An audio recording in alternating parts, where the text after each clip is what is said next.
Hey everyone, and welcome back to Joey's Retro Newscast, where I'll be going over the top news of the last week in retro handhelds, retro gaming, and just gaming in general. This week started off a little light, and then we got more news and bad news. So it's been a very weird week for news, and we're going to go over all of it today, talk about Emulation Station, talk about what Nintendo's doing, and let's just jump right in.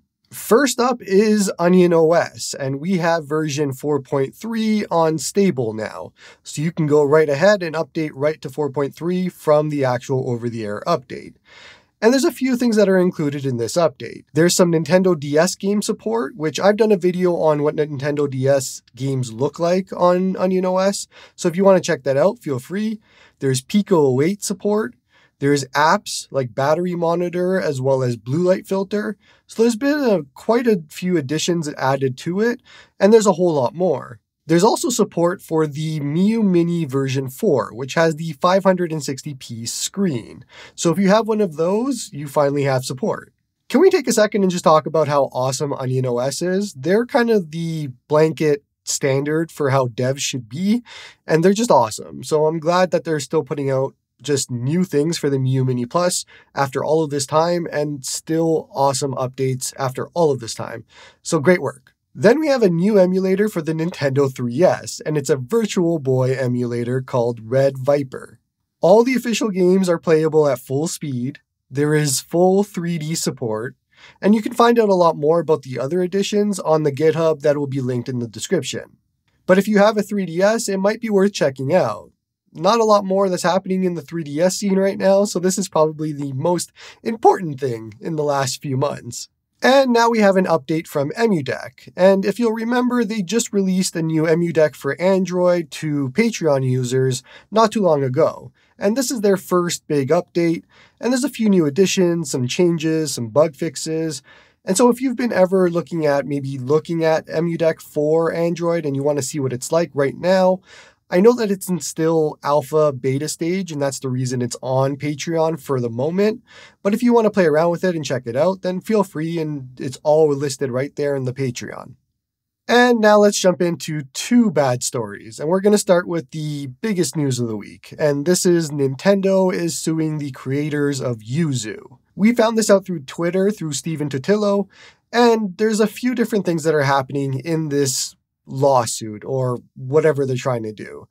Obviously, this is currently just a scare tactic from Nintendo. A lot of what they're saying inside of the actual suit isn't applicable or is a bit of a reach, and it might not actually get there, but it's the fact that they're doing it that's more of the issue than the actual suit at all. But Nintendo said, and I quote, "The video game emulator is a piece of software that allows users to unlawfully play pirated video games that were published only for a specific console on a general purpose computing device." So they're kind of pointing at Yuzu as a pirate machine of some sort, even though most of us know that that's not the case. But Nintendo had some other things to say, and one of them was The Legend of Zelda Tears of the Kingdom was playable on Yuzu a week and a half before launch, and it was downloaded from pirate sites more than 1 million times. It's kind of interesting to get that number. I'm not sure what that number looks like from people who downloaded it and tried it beforehand, but then actually just bought it afterwards, and I don't think they're hurting for sales because it did really well. But Nintendo's trying to make a case that it hurt them financially by Yuzu being able to play a pirated game before release and not money that's going to them. So Nintendo is seeking equitable relief and damages for unlawful circumvention of copyright protection systems and unlawful trafficking in circumvention technology in violation of the DMCA. One of the things that Nintendo is pointing out here is that Yuzu allows you to basically bypass and exploit their security system, and you're decrypting games through Yuzu. So it might end up being a case where we might have to decrypt our own Nintendo Switch games before using it on Yuzu, if that's the scenario that they have an issue with. But we'll find out more in the future when we see what happens. I think the big thing to point out here is that Nintendo has a huge history of doing this. They've done this so many times. They did this last year with the Dolphin on Steam part of it. They did this with a few months ago with Lockpick RCM. There's been a lot of times that Nintendo has gone after piracy and just piracy in general, even though for us, emulation is legal if you own the actual games and emulators are legal. So it's a big kerfuffle right now, and it's just Nintendo kind of being Nintendo. And then we move on into our other bad news, and this is Emulation Station has been removed from the Amazon App Store. I made a post the other day where I saw the doggy error that Amazon has when I was trying to go onto the Emulation Station page, and it wasn't there. And then shortly after, we got the news that, yeah, Emulation Station has been pulled from the App Store. And according to the dev, Amazon decided to remove their app because the app facilitated emulating and pirating of games from third-party sources without explicit authorization from those sources. And that's kind of a load of crock from Amazon because they are still hosting RetroArch, and RetroArch is doing more than what an actual front end does. Amazon sells hard drives that are all full of pirated content and so much more. There's a lot that they sell that does a lot worse than what Emulation Station does, which isn't really anything. All it is a front end, so it's not really facilitating piracy in any way, shape, or form. But either way, it's gone, and if you haven't, you should go get a refund from Amazon. It took me a few minutes just talking with their chat support, and I got my full refund. So I would do that, and the main reason is we don't know if the money will actually make its way to the developer. So instead of doing that, there is a new way, and the developer is now hosting the APK on their Patreon. And you only need to subscribe once to get the APK, and you'll get future updates as well included. So you don't have to stay subscribed monthly if you don't want to, but it is an option if you want to help support development. Now, just a sidebar here. I actually filmed a full setup guide for Emulation Station until I got to the point where there was no Android apps that you could find and no way to put it as the home app unless you use third-party apps. And so I didn't want to make that choice, and I kind of scrapped the whole video. I'm personally going to wait until Emulation Station is more mature on Android, where it allows Android apps to be launched inside of it, as well as have the ability to set it as a launcher, and not where it is right now, because right now, as soon as you reboot, it'll pop up with the full setup wizard all over again, and it resets your touchscreen controls. It's kind of a disaster. So point being, maybe just wait a little bit longer, see how all of this shakes out, see if anything further happens, and then jump right in. But if you want to support development, you definitely can through the Patreon. Another weird thing is I'm not sure the reason this can't be put on the Play Store, but the developer did comment on Retro Game Core's newest video and said that according to them, there's a near zero chance that it'll ever come to the Play Store. And that's kind of unfortunate and a bit confusing because there isn't anything that it's doing separate from any other launcher out there. In fact, it's actually missing features from those launchers. So it's a little weird to see that comment and not sure why or what's going on there, but we might find out more in the future. Now let's jump over into device news. And Nitro Deck has a new product, and it's the Nitro Deck Plus. They're basically showing off better comfort, HDMI output, sidekick buttons, and a lot more. It's just an improvement over the original Nitro Deck. The pricing for this one is starting at $69 US, and shipping starts at the end of April. Now, a special note for my fellow Canadians. This is actually 97 Canadian dollars after the conversion, but the special thing to keep an eye out for is the shipping and the DHL costs. The shipping for me was going to be 45 Canadian dollars. And then it's using DHL, so you can add on more on top of that. I would have to guess you're probably looking at another $20 to $30 from just DHL duties and shipping.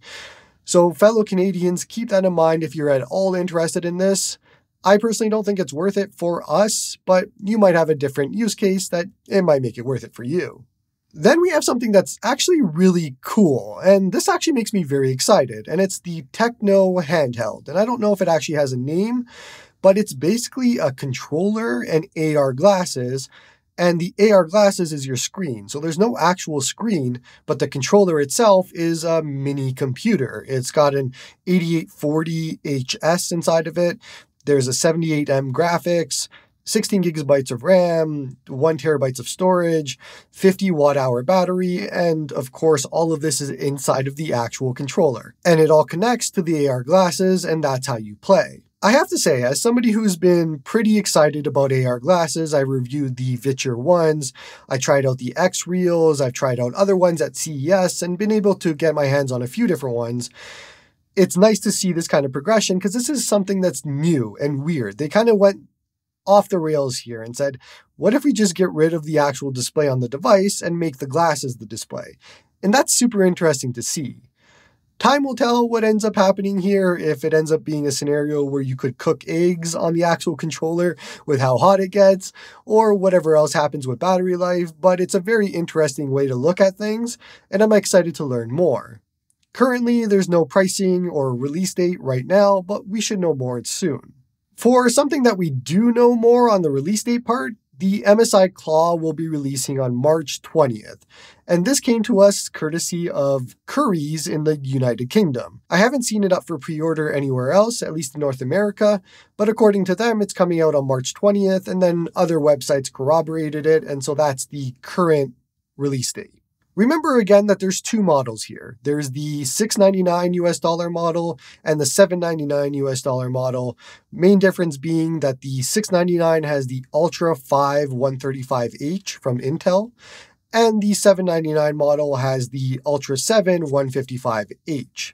Fully expect we're going to start seeing a lot more reviews, a lot more videos, and a lot more things coming out pretty soon, and I'm hoping to get my hands on one pretty quickly, and we should know more. Last on our device news, we have Retroid, and they have sent out an update over the air to Retroid Pocket 4 Pro owners. There's a few changes here. They've added controller style and L2-R2 mode toggles to the quick panel, so they're taking some notes from Odin Tools by doing so, and it's awesome to see.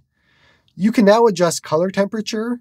You can change the wallpaper and style settings to fix Android 13's Material U, and it makes it so not everything is so purple and pink anymore. They fix the Google Apps crashing all the time. And my personal favorite here is they changed up the policies for the different performance modes and adjusted the fan speed curve to make it not as loud. Another personal favorite is they fixed the VSync issues, which was causing a lot of issues, and they fixed the decoding issues for game streaming. Lastly, they also added support for NTFS SD cards, and they actually added support for more SD card brands. I have to say, it's awesome that Retroid and AOIN are so good on updates and over-the-air updates and providing patch notes and what's happening and doing all of this. They've been really kind of a gold standard in this niche for just helping us stay aware of what's happening, what's coming, and all of that. Something that I think Ambernick and Powkitty could take note of and maybe just be a little bit more communicative of what's happening. If this weekly report helps you, don't forget to like and sub. It helps the channel grow. Starting off game news, and we're going to start off with a bit of a bummer story here, but PlayStation is making cuts worldwide for about 900 people. And it's just the latest in the round of layoffs that we've seen from different companies in the gaming space. They plan to close their London studio, which was mostly doing a lot of VR games lately, but also it affects Insomniac, Naughty Dog, and Guerrilla. So it's kind of affecting a lot of PlayStation as a whole, and it's not really contained to one specific segment. The gaming industry has been hit hard by layoffs over the last year or so. We thought PlayStation would be kind of immune. I think most of us did, at least I did, just because of how well they were doing, but it doesn't seem to be the case. And I think we're probably going to see a lot more this year, and it's really tough on anybody in the gaming industry right now just because of how much is happening. But in some happier and better news, we have a new Game Boy Advance game in 2024, and it's an actual cartridge from Limited Run Games. This is Shantae Advance Risky Revolution, and it's priced at $60 US, and it'll be looking to ship in October. So if you're interested in that, check out Limited Run Games, they have it for sale there. I gotta be honest, it's pretty cool to see a new Game Boy Advance game in 2024. That market's gotta be pretty small, but it's still pretty cool. Then we come to my personal favorite news of the week, and Stardew Valley version 1.6 is going to be releasing on March 19th across PC, and then mobile and consoles will be coming a little bit later. Concerned Ape, the developer, also said that they've sold over 30 million copies of Stardew Valley, which is fantastic to see from one of my favorite games. Stardew Valley is a fantastic game. If you haven't played it, maybe wait for version 1.6 before jumping in, but just buy it now. You should be playing Stardew Valley. Why aren't you playing Stardew Valley? Then we have some new news from Teenage Mutant Ninja Turtles, and there's a new game called The Wrath of the Mutants, which is actually a port of an arcade game from 2017, and it's coming to PC and all home consoles in April. So I guess it's just more Ninja Turtles, and who doesn't want more Ninja Turtles? Last news of the day, and there was a Pokemon Presents this week, and we found out a little bit more about their plans for Pokemon. Albeit it was a little bit light on the major news. It wasn't really filled with a bunch, but the news that they did drop was actually big. First up, there's a Pokemon trading card game Pocket that's coming to phones in 2024, and it's basically just the trading card game, and it'll be available on phones, so you can battle, you can collect, and do all of that fun stuff. They showed a little bit on the actual presents of what you might be able to see and what you might be able to do, but it wasn't really too in-depth, so just keep an eye on that if it's something you're interested in. But the big news here, and something that we knew a little bit of, there's going to be no Pokemon mainline game this year, but they'll be coming back next year, which seems to line up with the new Nintendo Switch, and it'll be called Pokemon Legends ZA. Now, this is kind of important because it follows the Pokemon Legends Arceus series, so it's still a spin-off, kind of, and it's going to follow that, but it's taking place in Lumio City, which is from Pokemon X and Y. The only thing that we know right now besides that information is that Mega Evolutions will be back. Other than that, I'm hoping that with the year off, Game Freak can do a lot more to make Pokemon what it should be as one of the top-selling games of all time. And only time will see what they actually do with that time. By the way, did I miss a topic that you want to talk about? Top comment with the words "newscast topic" will be featured on next week's show. That's all from me, New York.